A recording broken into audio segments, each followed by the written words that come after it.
It was a cold night, and I stood by the street, waiting for a taxi. The yellow glow of the streetlights cast long, blurry shadows on the ground. I had just lost my mother, and the shock of her passing still lingered. My mind was filled with memories of her and unanswered questions I never got the chance to ask. As I stood there, a man emerged from the darkness. "Excuse me, are you Helen's daughter?"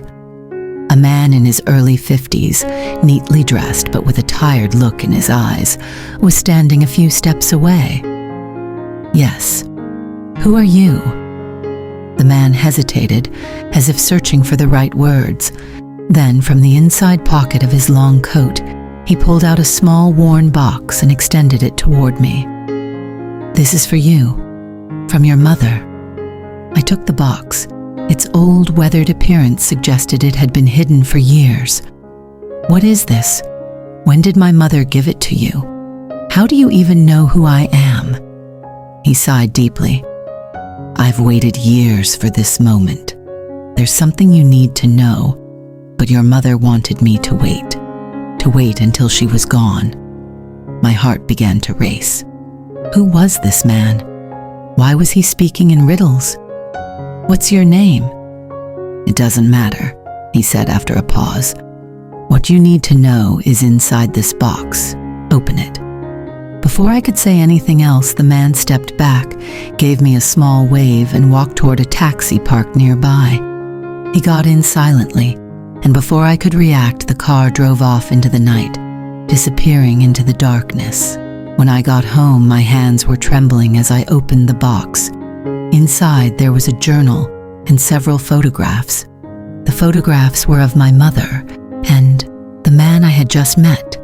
They were smiling together. I opened the journal. The first page was written in my mother's familiar handwriting. "My dear, if you are reading this, it means the truth has reached you. I had my reasons for hiding it, but now it's time for you to know." As I read further, my entire world began to unravel. My mother had once loved another man, deeply and passionately. When she became pregnant, she told her husband, the man I had always called my father, that the child was his. But the reality was that I was the child of this stranger, the man I had just met. The next day, I returned to the same street. He was waiting for me. "Why now? Why did you hide this for so many years?" He sighed again. "It was your mother's choice. She wanted you to have a family, a father who could be there for you. She didn't want your life to be ruined by a truth she thought you couldn't bear." I was silent. He continued, "But I've watched you from afar all these years. I knew one day I'd have to tell you. Now that your mother is gone, I felt it was time." Back at home, I read the journal over and over again. Every page was filled with my mother's love and regret. She had hidden me from my real father, believing it was the best thing for me. But what was I supposed to do? Could I accept this man as my father?